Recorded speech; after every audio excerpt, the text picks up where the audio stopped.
I've worked in the basement morgue for 6 years. Down here, 3 floors below the emergency room, the rules are different. The first rule they teach you on day one: never open the freezer door when you hear knocking from inside. No matter how loud it gets, no matter how desperate it sounds. I learned why that rule exists last Tuesday night. My name is David Torres, and I work the graveyard shift, no pun intended. Midnight to 8 a.m. 5 nights a week. Most people can't handle this job. The smell, the cold, the constant presence of death. But I've always been comfortable with it. The dead don't scare me. They're just bodies, empty vessels, nothing more. At least that's what I used to think. It started at 1:43 a.m. I was in the prep room filling out paperwork for a John Doe who'd come in earlier that evening. Middle-aged man, found in an alley, no ID, no next of kin, probable overdose. He was in drawer 7, waiting for the medical examiner to arrive in the morning. That's when I heard it. A soft tapping sound. Tap, tap, tap. I looked up from my clipboard. The sound was coming from the wall of refrigerated drawers. I stood perfectly still, listening. The tapping stopped. Then it started again, louder this time. Tap, tap, tap. It was coming from drawer 7. My heart rate increased slightly, but I kept my composure. Bodies make sounds sometimes, gases escape. Muscles contract. It's normal, I told myself, just biochemistry. The tapping turned into pounding. Bang, bang, bang. The drawer was shaking now, vibrating against the metal frame. And then I heard something that made my blood freeze. Let me out. The voice was muffled, desperate, coming from inside drawer 7. A male voice, hoarse and panicked. Please, please let me out. I'm not dead. I'm not dead. I grabbed my phone with shaking hands and called Dr. Reeves, the pathologist, on call.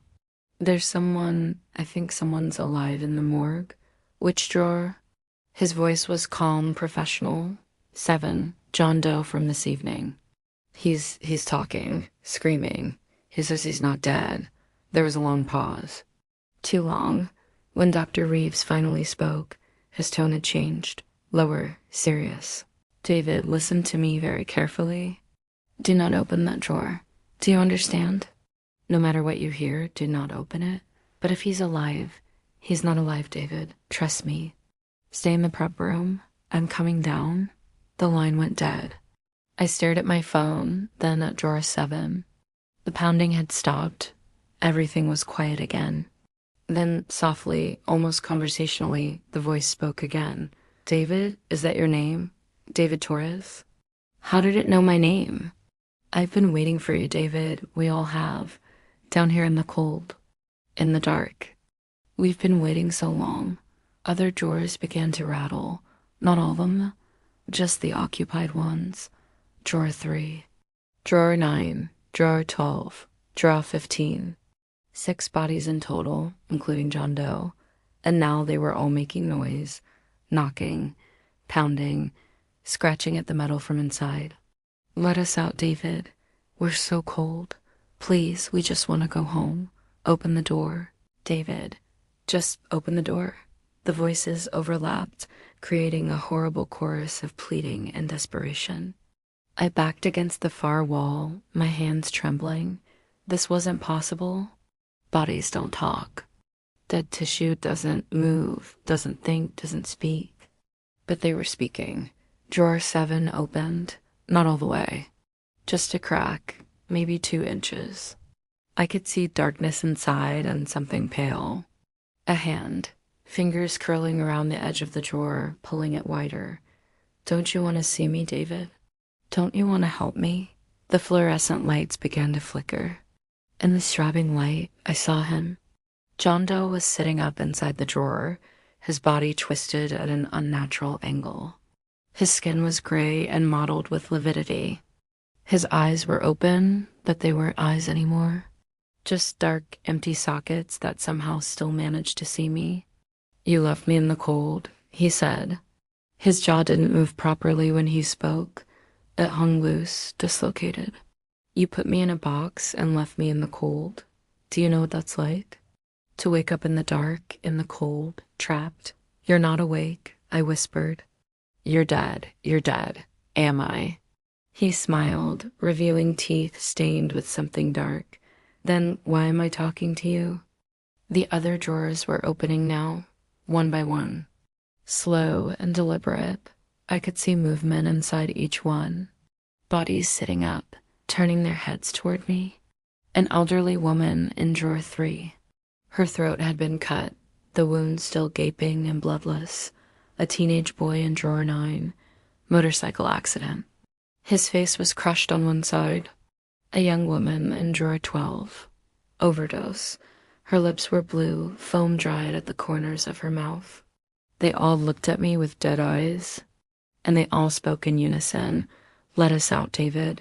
We don't want to be here anymore. The door to the morgue burst open. Dr. Reeves rushed in, followed by a security guard I didn't recognize. Close your eyes. Dr. Reeves shouted at me. Don't look at them. But I couldn't look away. John Doe was climbing out of his drawer, his movements jerky and wrong, like a puppet with tangled strings. He dropped to the floor with a wet thud, his bare feet slapping against the tile as he walked toward me. David, look at me, David. We're the same now. You live with death. We're death. Join us, David. Join us in the cold. The security guard moved forward, but Dr. Reeves grabbed his arm. Don't touch them. You can't touch them. What are they? I heard myself ask. Echoes, Dr. Reeves said. Imprints. Sometimes when people die traumatically, in pain, in fear, they leave something behind, not a spirit, not a ghost, more like a recording, a loop that plays over and over in the place where they died. But they're talking to me. They know my name. They're reading you, pulling information from your mind. They want you to open the doors, to let them out, to give them substance. But if you do, if you acknowledge them as real. He didn't finish the sentence. He didn't need to. John Doe was inches from my face now. I could smell him. Decay and formaldehyde and something else. Something wrong. His hand reached for my throat, fingers cold and stiff. Say it, David. Say we're real. Say we're alive. Give us that much, please. Behind him, the others were climbing from their drawers. A parade of the dead, shambling toward me with desperate, hungry expressions. Dr. Reeves grabbed my shoulders and turned me to face him. They're not real, David. Say it. Say they're not real. They're not real, I whispered, louder. They're not real. John Doe's hand passed through my throat like smoke. The fluorescent lights stopped flickering. One by one, the bodies collapsed to the floor, inanimate again, empty shells. Just meat and bone and nothing more. The drawers slid closed with soft clicks. The morgue was silent. Dr. Reeves helped me to a chair and handed me a bottle of water. This happens sometimes, he said quietly. Not often, but sometimes. Usually on quiet nights when there's only one person down here. The isolation, the stress, the constant exposure to death. The mind can play tricks. Or maybe something else can play tricks on the mind. I don't know which anymore. How did you know? I asked, because it happened to me. 20 years ago, when I first started working nights, I heard knocking from the freezers, voices calling my name. I almost opened drawer 4, almost let them out, but my mentor stopped me, and he told me what I'm telling you now. He leaned close, his eyes serious. Never answer when they knock, David, because if you do, if you acknowledge them, if you give them even a shred of belief, they become real. And once they're real, they don't go back into the drawers. I submitted my 2-week notice the next morning, but I didn't last 2 weeks. I quit after 3 more nights. 3 nights of hearing knocking from the freezers. 3 nights of voices calling my name. 3 nights of watching the drawers shake and rattle. On my last night, as I was leaving, I heard one final message from drawer 7. We'll be waiting, David. We'll always be waiting. And one day you'll join us down here. Everyone does, eventually. I never went back. But sometimes late at night, I hear knocking. Not from freezers, from my bedroom walls, from inside my closet, from the trunk of my car.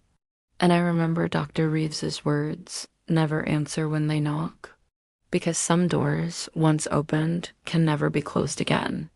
And some of the dead don't want to stay dead.